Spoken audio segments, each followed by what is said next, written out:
बदल जाओ वक्त के साथ या वक्त को बदलना सीख लो। बदल जाओ वक्त के साथ या वक्त को बदलना सीख लो।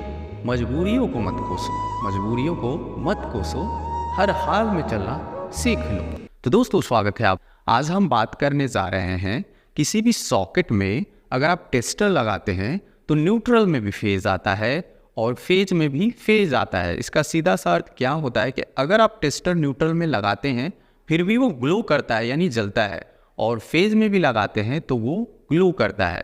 तो इसका कारण क्या हो सकता है, तो आज हम उसी पे बात करेंगे। ये बहुत ही ज़्यादा बड़ा प्रॉब्लम नहीं है, बहुत ही छोटा है, लेकिन जब ये प्रॉब्लम आता है तो बहुत ही ज़्यादा सर दर्द करने लगता है। तो चलिए चलते हैं और उसी टॉपिक पे बात करते हैं। तो दोस्तों देखिए, अगर सॉकेट की बात करें तो ये आपका एक 5 पिन है, ठीक है, 5 पिन है। तो क्या होता है, ये और ये मान लेते दोनों फेज के लिए है और ये दोनों न्यूट्रल के लिए। हमारा फेज है और ये न्यूट्रल के लिए है, और ये पता ही है आपको ऊपर वाला जो मोटा वाला होल होता है वो अर्थिंग के लिए होता है। तो हम इसके बारे में बात नहीं करेंगे, हम इन दोनों के बारे में बात करेंगे।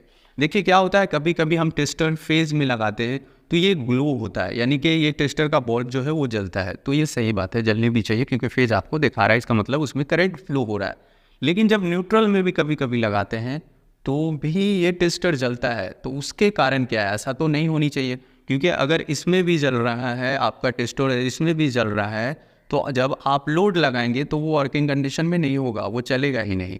तो इसके कारण क्या हो सकते हैं, तो इसका मेन कारण जो है एक ही है जो बहुत ही आसान है।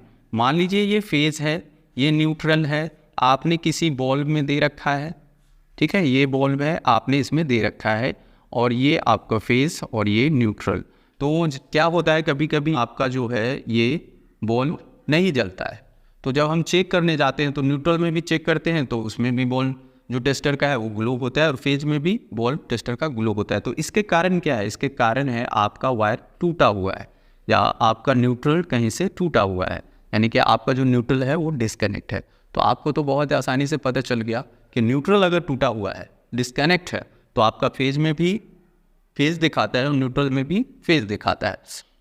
अब हम इसको पता कैसे करें कि कहाँ पे टूटा हुआ है, ये बहुत बड़ा प्रॉब्लम है, क्योंकि हमें तो आसानी से पता चल गया कि फेज में भी और न्यूट्रल में भी अगर फेज दिखा रहा है तो कहीं पे वायर टूटा हुआ है। अब हम इसको ट्रेस कैसे करें, तो उसके लिए एक एग्जाम्पल से लेते हैं। मान लेते हैं ये आपका एक बड़ा सा घर है, वैसे देखने में छोटा है लेकिन आपका घर बड़ा हो सकता है, जिसमें बहुत सारे रूम है, 1 2 3 4, मान लेते हैं 4 रूम, ठीक है।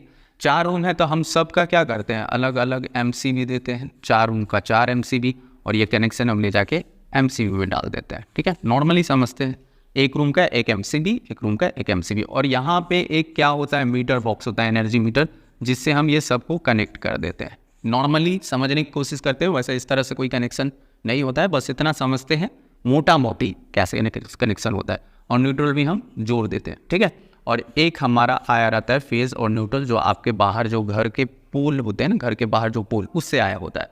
तो अब ये जो रूम है इसमें 2 तरह का उस तरह का प्रॉब्लम आ सकता है। क्या हो सकता है कि इस रूम में भी और इस रूम में भी सेम प्रॉब्लम, यानी फेज में भी फेज और न्यूट्रल में भी फेज, इस रूम में भी, इस रूम में भी, इसमें भी, इसमें भी, सब में एक ही जैसा प्रॉब्लम है। तो आपको यहाँ नहीं देखना है, आपको यहाँ आना है मीटर के पास। यहाँ पे देखिए कि कोई आपका वायर छूटा हुआ है, उसको अच्छे से चेक कर लें, अगर छूटा हुआ है उसको कनेक्ट कर दे, आपका ये प्रॉब्लम सॉल्व हो जाएगा। लेकिन अगर यहाँ पे भी नहीं है तो आपको अब जाना पड़ेगा घर के बाहर, क्योंकि घर के बाहर तो निकलना ही पड़ेगा, क्योंकि आपको प्रॉब्लम ढूंढना है।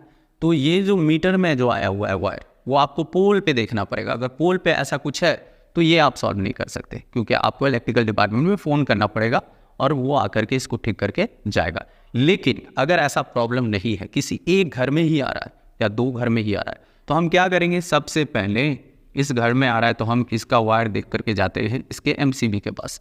तो या तो MCB के पास ये कनेक्शन गड़बड़ हो सकता है, या तो बीच में कहीं हो सकता है, तो हम उसको आसानी से चेक कर सकते हैं। या तो एक मान ले रूम है, उसके अंदर बोर्ड है और बोर्ड में बहुत सारे लोड है, तो कोई एक लोड नहीं चल रहा है, तो हम उस लोड को देखेंगे कि उस लोड का वायर तो कटा नहीं है।